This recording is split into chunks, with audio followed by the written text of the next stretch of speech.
कानपुर में private hospital में lady doctor मदिया Rashid का नॉर्मल डिलीवरी करने की बजाय ऑपरेट करने लगी। मजीद जानते हैं मोइन सदीकी की इस रिपोर्ट में। बिल्कुल, कानपुर प्राइवेट हॉस्पिटल जो कि हसन हॉस्पिटल के नाम से मशहूर जाना जाता है, लेडी डॉक्टर मदिया राशिद ने चंद पैसों की लालच में नॉर्मल डिलीवरी करने की बजाय ऑपरेट करते हुए कसाबों की तरह ऑपरेट कर दिया। शहरी का बयान सोशल मीडिया पर वायरल। जी, मेरा नाम मोहम्मद हामिद है, मैं कानपुर का रहायशी हूँ। तो मेरी वाइफ उम्मीद से थी, मैं उनको चेकअप के लिए ले गया हूँ। लबाना चुंगी मोड़ के ऊपर है डॉक्टर मदिया राशिद बैठी हुई।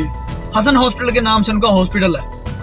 वहाँ पे चेकअप करवाया उनका, तो उन्होंने चेक करके कहा कि जी आपकी नॉर्मल डिलीवरी होगी, क्योंकि पहले भी आपका बेबी नॉर्मल हुआ है, पहले भी मेरा बेटा है अल्हम्दुलिल्लाह, तो वो नॉर्मल हुआ है, ये भी नॉर्मल ही होगा, परेशान ना हो।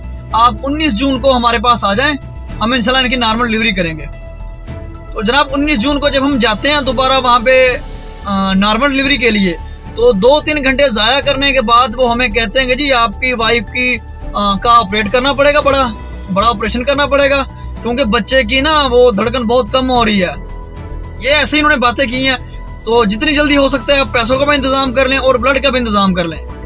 हमने जनाब पैसों का भी इंतज़ाम किया, ब्लड का भी इंतज़ाम किया। ऑपरेट करने के बाद 2 दिन हमें इन्होंने एडमिट रखा है। तीसरे दिन हमें छुट्टी दिया, फिर टाइम दिया 30 जून का कि 30 जून को आएँ, आपका कंप्यूटर ऑपरेट हुआ है, तो आपके जो स्टेचेस हैं वो खुलेंगे, जो हमने टांके लगाए ना कंप्यूटर से, वो आपके 30 जून को खुलेंगे। आपने 30 जून को वापस आना है। तो हम 30 जून को जब हम वापस जाते हैं, तो जब स्टेचेस खोलते हैं तो दरमियान में से जख्म खुला होता है। जबकि खातून का जख्म नसूर बन गया। दूसरी जानब शहरी ने अदालत का दरवाजा खटखटा दिया और आला हुकाम को दरखास्त देते हुए कानूनी तौर पर 5 करोड़ का लीगल नोटिस जारी कर दिया गया। पंजाब हेल्थ केयर कमीशन ने नोटिस लेते हुए कार्रवाई का अमल शुरू कर दिया। कैमरा टीम के हमरा मोइन सदीकी, राज न्यूज़, कानपुर।